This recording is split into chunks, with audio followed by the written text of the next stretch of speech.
प्रति सर्वेभ्यः सादरं स्वागतम्। मङ्गलश्लोकपुरस्सरम् इमां कक्षाम् आरभामहे। योगेन चित्तस्य पदेन वाचा मलं शरीरस्य च वैद्यकेन योपाकरोत्तं प्रवरं मुनीनां पतञ्जलिं प्राञ्जलिरानतोऽस्मि। तत्कर्म यन्न बन्धाय सा विद्याया विमुक्तये आयासाया परं कर्म विद्यान्या शिल्पनैपुणम्।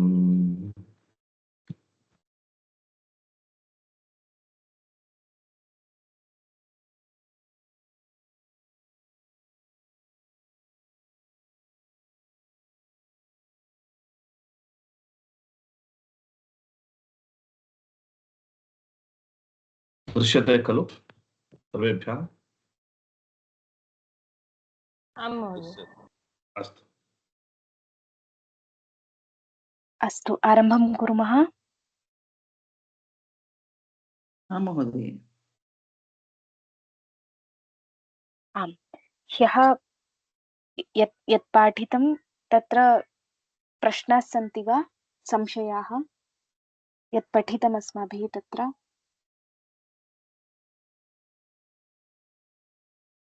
अस्तु, प्रश्नाः न सन्ति इति मत्वा अग्रे सरामः।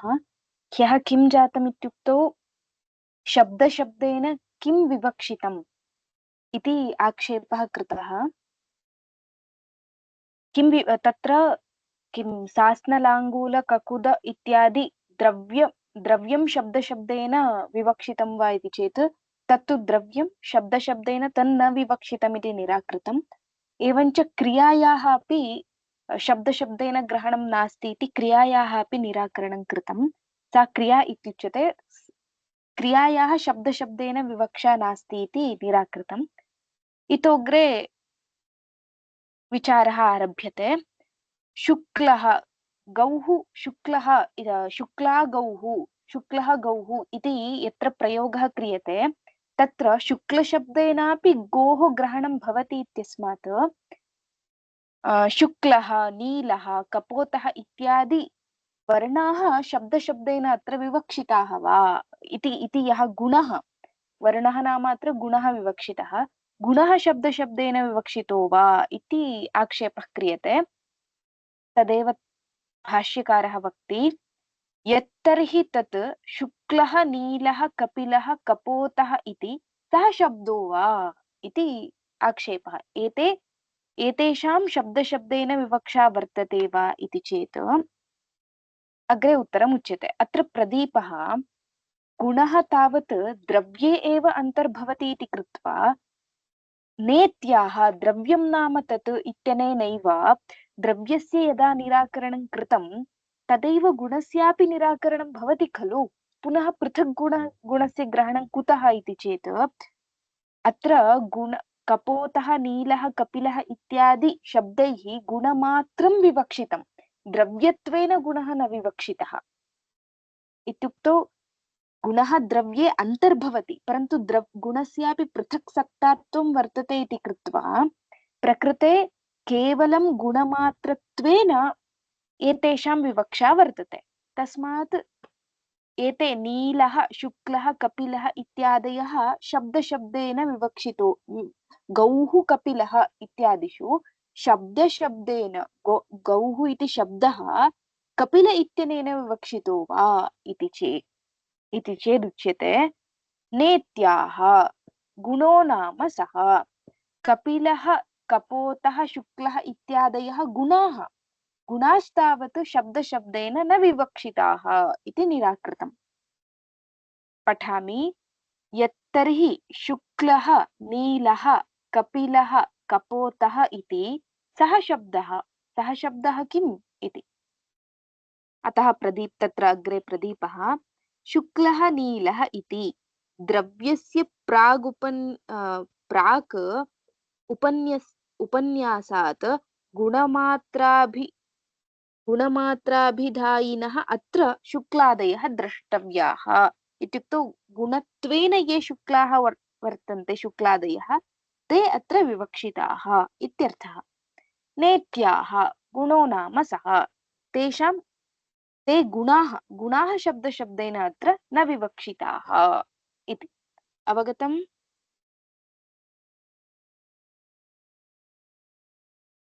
आम् श्रूयते खलु? श्रूयते श्रूयते। महोदय। सम्यक् श्रूयते। अस्तु, अग्रे पुनरपि आक्षेपः। यत्तर्हि भिन्नेषु भिन्नं छिन्नेषु अच्छिन्नं यत् वर्तते तत् शब्दशब्देन विवक्षितं वा इति। भिन्नेषु भिन्नं भिन्नेषु अभिन्नं छिन्नेषु अच्छिन्नम् इत्यनेन किं विवक्षितम् इत्युक्तौ नित्यमेकमनेकानुगतं सामान्यम् इति सामान्यं यद् नित्यत्वं सामान्यत्वं च यत्र वर्तते तद् यद्वर्तते तदत्र विवक्षितं। भिन्नेषु अभिन्नम् इत्युक्तौ एकम् इत्यर्थः। भिन्नः इति भाति परन्तु सः न भिन्नः, तत्र एकत्वं विवक्षितम्। एवं छिन्नेषु अच्छिन्नम् इत्युक्तौ छिन्नः न कदापि भविष्यति, नित्यः सः। एवं नित्यम् एकम् अनेकानुगतं यत् वर्तते सामान्यम् इत्युक्तौ यथा अनेके गावः सन्ति तत्र प्रतिभासमानं किम् इत्युक्तौ गोत्वं नित्यं गोत्वे नित्यत्वं वर्तते, अपि च एकत्वं च वर्तते। एवं भिन्नेषु अभिन्नं छिन्नेषु अच्छिन्नं यत् सामान्यं तदत्र विवक्षितं वा इति प्रश्नः।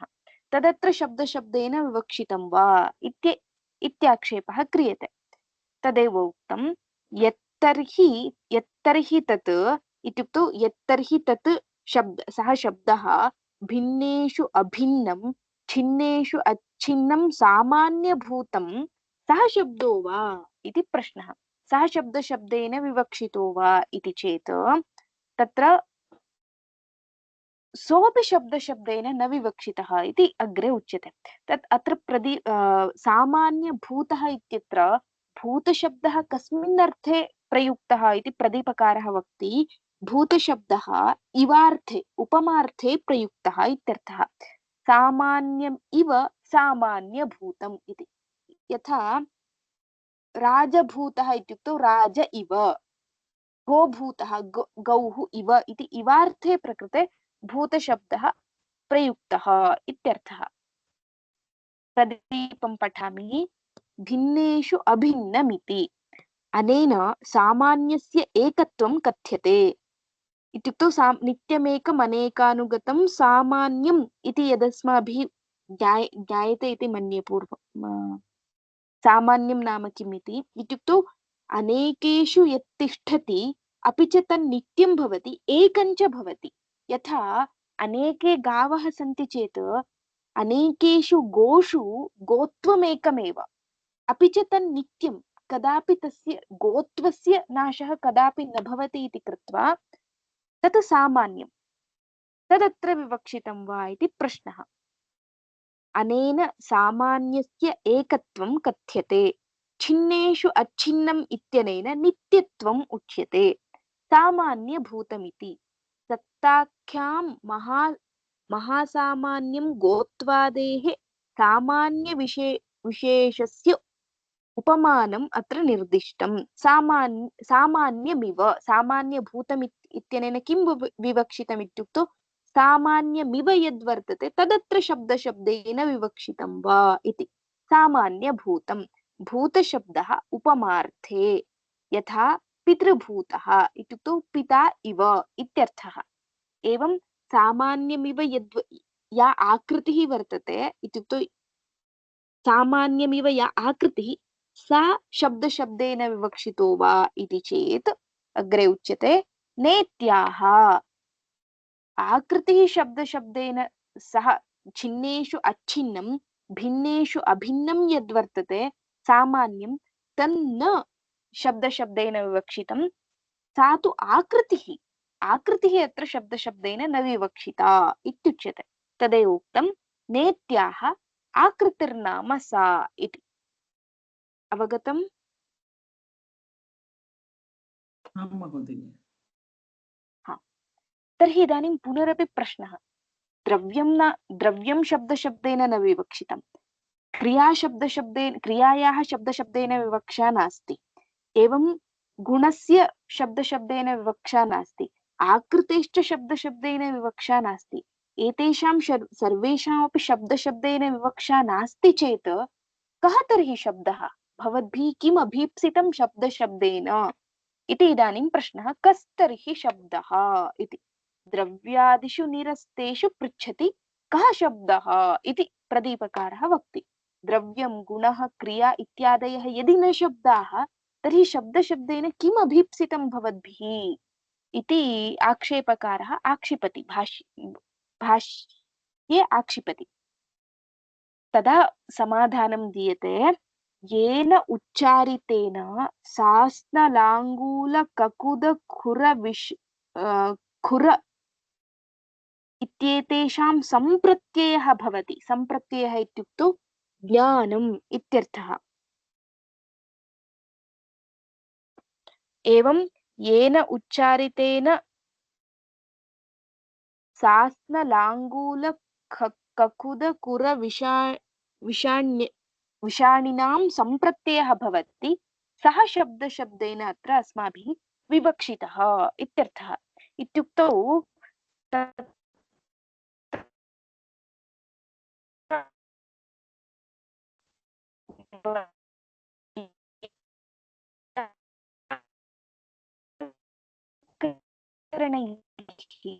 मातृश्री भवत्याः ध्वनिः सम्यक् न श्रूयते।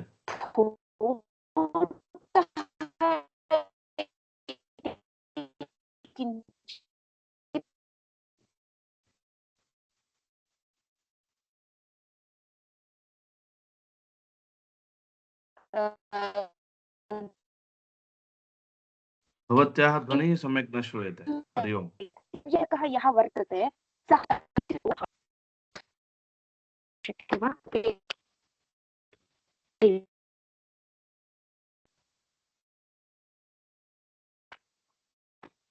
ध्वनिमपि न अधुना श्रूयते वा आचार्य? हरि ओम्। श्रूयते श्रूयते, इदानीं श्रूयते, किन्तु प्रायः इतोपि एकवारम् उच्येत इति भाति।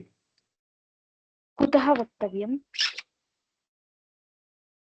उच्चारितेन।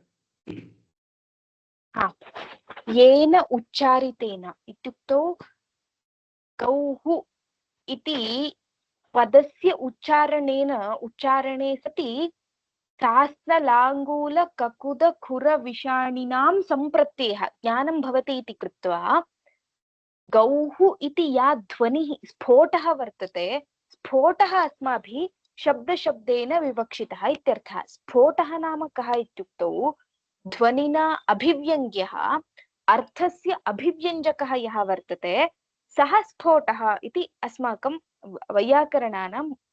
वैयाकरणमतं।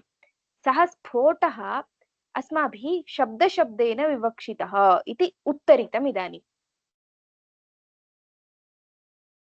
स्फोटः इत्युक्तौ अर्थप्रतीतिः केन भवति इत्युक्तौ पदाद्वा वर्णाद्वा वाक्याद्वा। अर्थस्य अभिव्यञ्जकः वर्णः न कदापि भवति। वर्णस्य समुदायः पदं यद्वर्तते तत् पदम् अर्थम् अभिव्यञ्जयति अथवा वाक्यम् अर्थम् अभिव्यञ्जयति। केवले एकस्मिन् वर्णे अर्थाभिधायकत्वम् इत्युक्तौ अर्थप्रतीतियोग्यत्वं वर्णे नास्ति इति वैयाकरणानां मतं। तस्मात् स्फोटः अत्र अस्माभिः शब्दशब्देन विवक्षितः इत्युच्यते। कुतः तत्र वर्णस्य अर्थाभिव्यञ्जकत्वम् इत्युक्तौ अर्थप्रत्यायकत्वम् अर्थप्रतीति विषयकत्वं वर्णस्य कुतः नास्ति इति चेत् तत्र एकः वर्णः अर्थवान्, एकेन वर्णेन एकः वर्णः समुदाये यः अर्थः वर्तते तमर्थं प्रत्याययितुं न शक्नोति। यदि शक्नोति स्म तर्हि रामः इत्यत्र रकारः वर्णः, आकारः वर्णः, मकारः वर्णः, अकारः वर्णः, विसर्गश्च वर्णः इति कृत्वा यदि रकारः एव राम इत्यर्थं प्रत्याययति तर्हि द्वितीयादि अकारादि ये वर्णाः सन्ति तेषाम् आनर्थक्यं स्यात्, ते वर्णाः अनर्थकाः स्युः। तस्मात् वर्णस्य अर्थ इत्युक्तौ अर्थप्रत्यायकत्वं वर्णव्यतिरिक्तस्य पदस्यैव इति वदामः, न तु वर्णस्य इति वैयाकरणमतम्। अतः पदम् अथवा वाक्यमेव प्रत्यायकः भवति, न तु वर्णः इति। अपि च तत्र वर्णानां प्रत्येकमुत्पत्तिपक्षः अभिव्यक्तिपक्षः इति पक्षद्वयं वर्तते। वर्णानां प्रत्येकमुत्पत्तिपक्षः इत्युक्तौ प्रत्येकं वर्णाः उत्पद्यन्ते, उत्पाद्य अर्थं प्रतिपादयन्ति इति प्रत्येकमुत्पत्तिपक्षः। अभिव्यक्तिपक्षः इत्युक्तौ उत्पन्नः वर्णः अर्थम् अभिव्यञ्जयति, इत्युक्तौ अर्थं ज्ञापयति इत्यर्थः। उभयस्मिन्नपि पक्षे एकः वर्णः यदि अर्थं प्रतिपादयति तर्हि तत्र समुदायः न प्राप्यते, वर्णानां समुदायः न प्राप्यते इति कृत्वा समुदायाभावात् तत्र वर्णस्य अर्थप्रत्यायकत्वं नास्ति इति वदामः। अपि तु वाक्यस्य अथवा पदस्यैव अर्थप्रत्यायकत्वं वर्तते, न तु वर्णस्य इति सिद्धान्ति मतम्। तत्र पुनराक्षेपः क्रियते, यदि एकस्मिन् वर्णे अर्थप्रत्यायकत्वं नास्ति इति वदामः सम्यक्, परन्तु पक्षद्वयेपि प्रत्येकमुत्पत्तिपक्षे अभिव्यक्तिपक्षे अपि पूर्ववर्णसहकृत संस्कारज्ञानेन उत्तरत्र यः वर्णः वर्तते सः अर्थं प्रत्याययितुं शक्नोति इति कृत्वा समुदायः प्राप्यते खलु। इदानीं समुदायः न प्राप्यते इत्यस्मात् वर्णस्य अर्थप्रत्यायकत्वं नास्ति इति भवद्भिः अङ्गीकृतं, परन्तु पूर्ववर्णसहकृतज्ञानेन उत्तरत्र वर्णः उत्पद्यते इति कृत्वा अग्रिमः वर्णः उत्पद्यते इति कृत्वा पूर्ववर्णसंस्कारेण अग्रिमः वर्णः उत्पद्यते इत्यस्मात् अत्र समुदायः प्राप्यते। समुदायः प्राप्यते चेत् वर्णस्यापि अर्थाभिव्यञ्जकत्वं वदामः इति चेत् न वक्तव्यं तथा। यतः यदि एवं पूर्ववर्णसंस्कारसहकृत ज्ञानेन अग्रिमः वर्णः उत्पद्यते तेन समुदायः प्राप्यते इत्युच्यते चेत् तत्र आनुपूर्वी एवमेव भवेदिति नियमः नास्ति। आनुपूर्वी एवमेव भवेदिति नियमः नास्ति इत्यस्मात् सरः इत्यनेन यः अर्थः अभीप्सितः सः अर्थः रसः इत्यत्रापि सकारः रेफश्च वर्तते इति कृत्वा सरः इत्यनेन यः अर्थः अभीप्सितः सः अर्थः रसः इत्यनेनापि प्राप्येत इति दोषः स्यात्। अतः किं न वक्तव्यं, वर्णस्य अर्थाभिव्यञ्जकत्वं वर्तते इति न वक्तव्यम् इति सिद्धान्तः। अवगतं वा? हरि ओम्।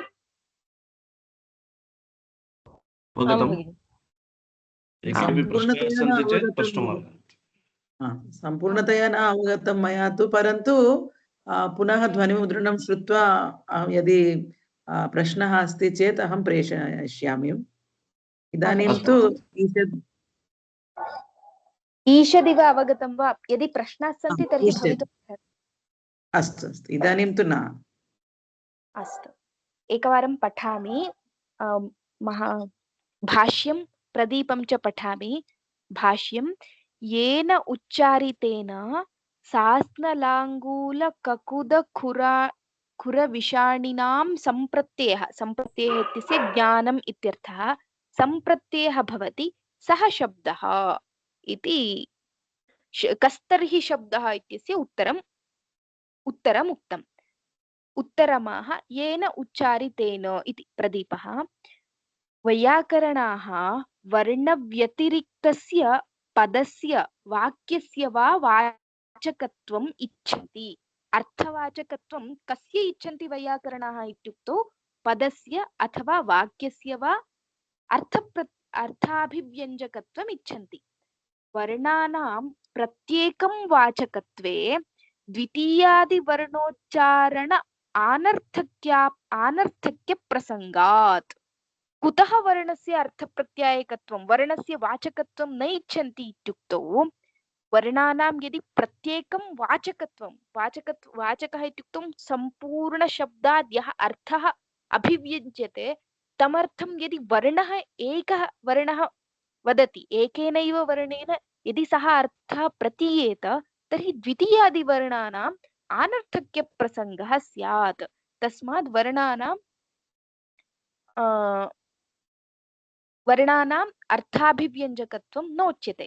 यदि आनर्थक्यं स्यात् तर्हि को दोषः इति चेत् आनर्थक्ये तु प्रत्येकमुत्पत्तिपक्षे यौगपद्येन उत्पत्त्यभावात् अभिव्यक्तिपक्षे तु क्रमेण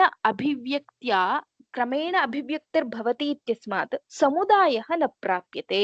समुदायः न प्राप्यते इत्यस्मात् प्रत्येकं वर्णस्य किं न वक्तव्यम् अर्थाभिव्यञ्जकत्वं न वक्तव्यम् इत्यर्थः। एकस्मृत्युपारूढानां वाचकत्वे तु यदि इत्युक्तौ एकेन पूर्ववर्णसहकृतसंस्कारज्ञानेन उत्तरत्र विद्यमानः वर्णः उत्पद्यते तेन समुदायः प्राप्यते इति चेत् एकस्मृत्युपारूढानां वाचकत्वे सरः रसः इत्यादौ अर्थप्रतीति अविषयप्रसङ्गात् तद्व्यतिरिक्तः अर्थप्रतीति विषयः न स्यात्। तस्मात् तद्व्यतिरिक्तः स्फोटः यः वर्तते स्फोटः इत्युक्तौ नादाभिव्यङ्ग्यः स्फोटः नाम नादाभिव्यङ्ग्यः वाचकः विस्तरेण वाक्यपदीये व्यवस्थापितः इत्युक्तौ ध्वनिना अभिव्यङ्ग्यः अर्थस्य अभिव्यञ्जकः यः वर्तते सः यः स्फोटः वर्तते सः एव अत्र शब्दशब्देन विवक्षितः इति उक्तम्। उच्चारितेन इत्यर्थः येन उच्चारितेन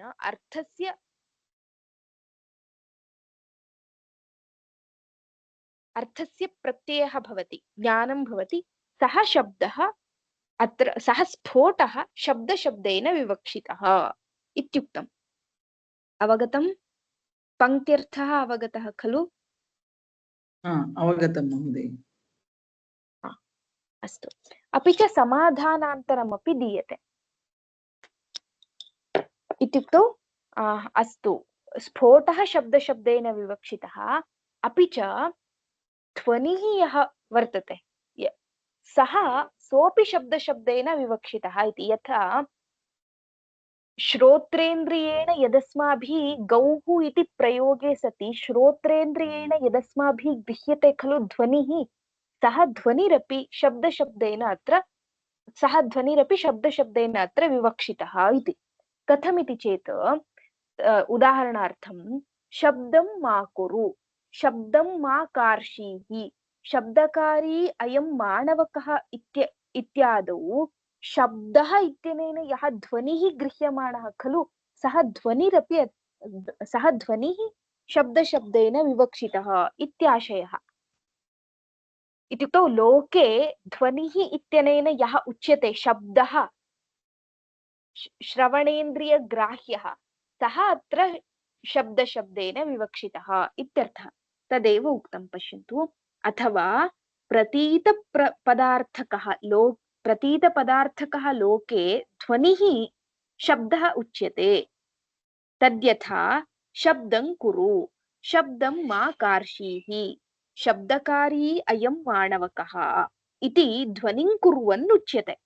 ध्वनिं कुर्वाणः यः माणवकः वर्तते तं शब्दं कुरु शब्दं मा कार्षीः शब्दकारी अयं माणवकः इति इति इति ध्वनिं कुर्वाणः यः माणवकः तस्मै एते प्रयोगाः क्रियन्ते इति कृत्वा ध्वनिः तत्र शब्दशब्देन ध्वनिः तत्र शब्दः इत्यनेन उच्यमानः तस्मात् तादृशः ध्वनिः यः वर्तते सः शब्दशब्देन विवक्षितः इत्यर्थः।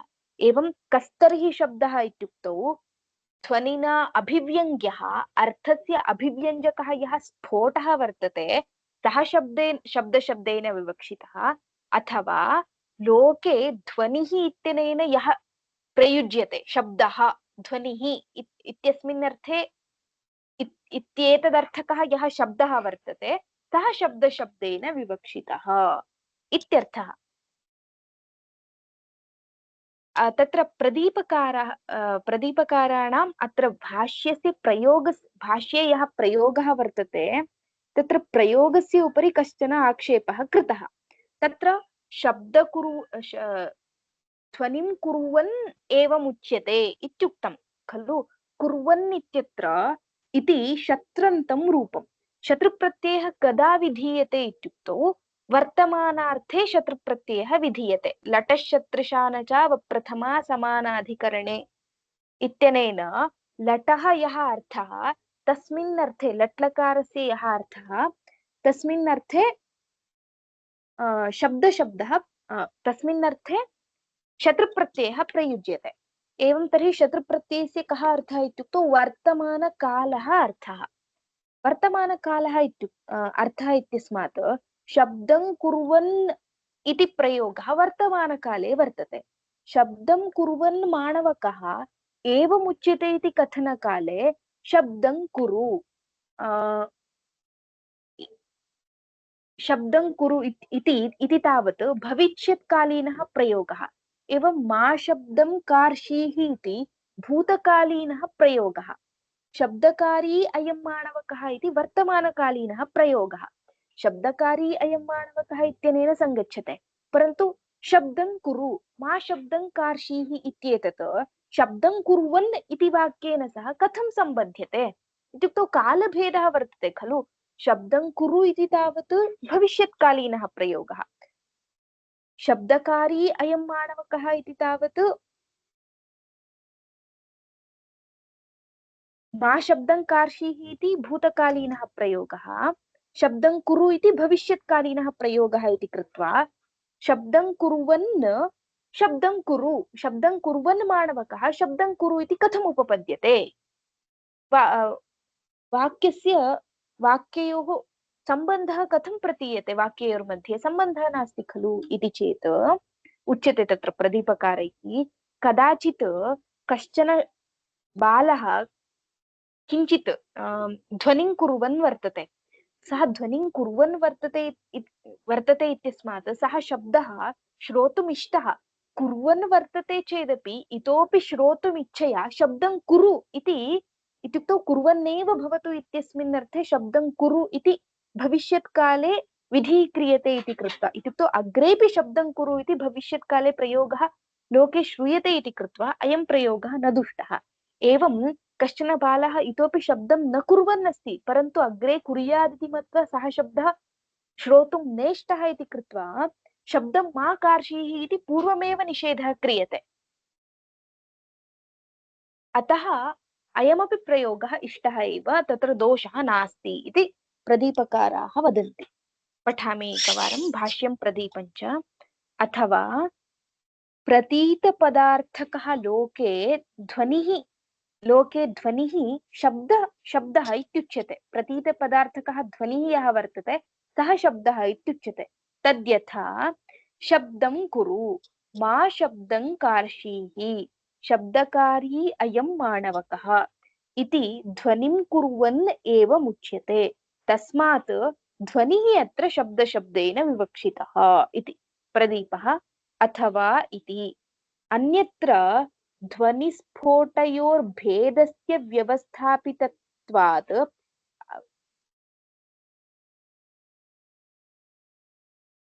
इह अभेदेन व्यवहारोऽपि न दोषः द्रव्यादयः न शब्दवाच्याः इत्यत्र तात्पर्यम्। अत्र ध्वनिस्फोटयोः इत्युक्तौ द्रव्यादयः ये उक्ताः ते शब्दशब्देन न विवक्षिताः, अपि तु ध्वनिः अथवा स्फोटः यः वर्तते सः शब्दशब्देन अस्माभिः विवक्षितः इत्यर्थः। ध्वनिं कुर्वन् इति विधिप्रतिषेधयोः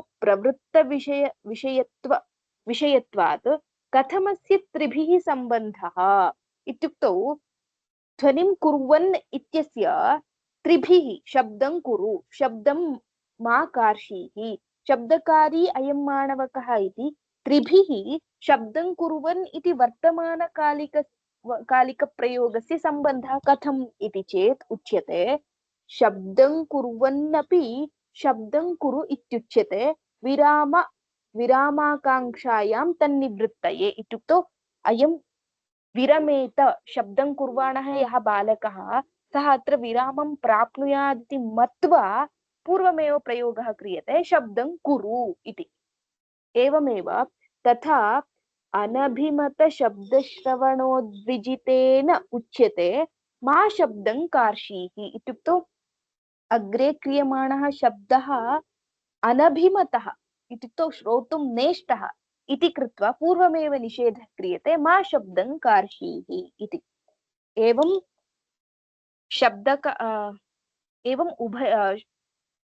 एवं लोके प्रयोगः श्रूयते इति कृत्वा त्रिभिः ध्वनिं कुर्वन् एवम् उच्यते इत्यनेन वाक्येन साकं अन्येषां वाक्यत्रयाणां सम्बन्धः भवितुमर्हति। अत्र शब्दशब्देन किं विवक्षितम् इत्यत्र तात्पर्यम् इति कृत्वा न दोषः इत्युक्तम्। एवं शब्दशब्देन स्फोटः अथवा लोके ध्वनिः इत्यनेन यः अस्माभिः उच्यते सः शब्दशब्देन विवक्षितः। तेषां शब्दानाम् अनुशासनमत्र क्रियते। इतः परं तेषां शब्दानाम् अनुशासनम् अधिक्रियते इत्युक्तम्। एतावता व्याकरणस्य साक्षात् प्रयोजनं किमित्युक्तौ शब्दानाम् अनुशासनं। केषां शब्दानाम् इत्युक्तौ न द्रव्यादीनाम् अपि तु ध्वनिना अभिव्यङ्ग्यः अर्थस्य अभिव्यञ्जकः यः स्फोटः तस्य अथवा लोके ध्वनिः इत्यनेन यः प्रयुज्यते शब्दः, ध्वनिः इत्यनेन उच्यमानः यः शब्दः तस्य शब्दस्य अनुशासनं क्रियते इति व्याकरणस्य साक्षात् प्रयोजनम् उक्तम्। इतः परं प्रयोजनानि इत्युक्तौ शब्दानुशासनं क्रियते खलु, शब्दानुशासनस्य कानि प्रयोजनानि इति उच्यते। रक्षोहागमलघ्वसन्देहाः प्रयोजनानि इति प्रसिद्धं वाक्यं तदितः परम् आरभ्यते। ततः श्वः पश्यामः। अवगतं वा? तत्र एकः प्रश्नः तथा हा, श्रवणस्तत्र भागः कथं विभागः कथं तथा अनभिमत श्रवण उद्विजितेन उच्यते। तथा अनभिमत शब्दश्रवण उद्विजितेन, शब्दश्रवणोद्विजितेन इति सन्धिः। शब्दश्रवण उद्विजितेन उच्यते मा शब्दं कार्षीः इति। अवगतं वा महोदय? स्पष्टं स्पष्टम्। उद्विजितेन नाम किम्? उद्विजितेन इत्युक्तौ अनभिमतः यः शब्दः तं कर्तुम् उद्युक्तः इत्युक्तौ प्रवृत्तः, तादृशं शब्दं कर्तुं प्रवृत्तः यः तं प्रति उच्यते मा शब्दं कार्षीः इति। अनभीप्सित इत्युक्तौ सः शब्दः श्रोतुं न इष्टः, तादृशं शब्दं कर्तुं प्रयुक्तः कश्चन। उद्युक्तः, उद्विजितः इत्युक्तौ उद्युक्तः इत्यर्थः। अवगतं वा? स्पष्टं। अन्ये प्रश्नाः?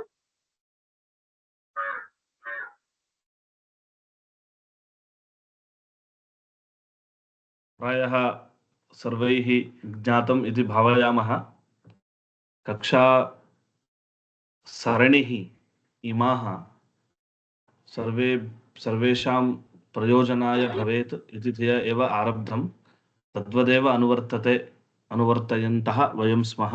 भवन्तः अपि तत्र सहकारं कुर्वन्तः समीचीनतया इमां कक्षां निर्वर्तयन्तः स्मः। सर्वेभ्यः भूरि भूरि धन्यवादाः। इतोपि किमर्थं नाम प्रायः पूर्वकालेषु आह्निकं नाम एकस्मिन् आहनि तस्य पठनमासीत्। अस्माकम् इदानीन्तनकाले बुद्धेः किञ्चित् न्यूनता जाता इति कृत्वा अस्माकम् एकम् आह्निकं पठितुं प्रायः सांवत्सरिकं समयः अपेक्षितः। अतः संवत्सरं यावत् इदं सत्रं चलति। अतः कदाचित् कक्षायां प्रतिदिनम् इति यान्त्रिकता स्यात्। अतः तद् यान्त्रिकता मा भूत् न भवेच्च इति अस्माकं धीः। वयं सर्वेपि प्रार्थ्यन्ते यत् भवन्तः इतोपि ह्यः कक्षायाम् 18 जनाः आसन्। अद्य प्रायः यदि वयं त्रयः इति द्वौ यदि गणनां यदि न कुर्मः तर्हि 9 जनाः एवं स्मः। एवं प्रतिदिनं कक्षां प्रत्यागच्छन्तु। अत्रत्य महाभाष्यपठने भवन्तापि प्रयोजनीभूताः भवन्तु इत्येवं प्रार्थयित्वा अद्यतनकक्षां वयम् अत्र समापयामः। योगेन चित्तस्य पदेन वाचां मलं शरीरस्य च वैद्यकेन योपाकरोत्तं प्रवरं मुनीनां पतञ्जलिं प्राञ्जलिरानतोऽस्मि। तत्कर्म यन्न बन्धाय साविद्याय विमुक्तये आयासाय परं कर्म विद्यान्यशिल्पनैपुणम्। सर्वेभ्यः धन्यवादाः। राम राम च। धन्यवादः। धन्यवादः। धन्यवादः। महोदय।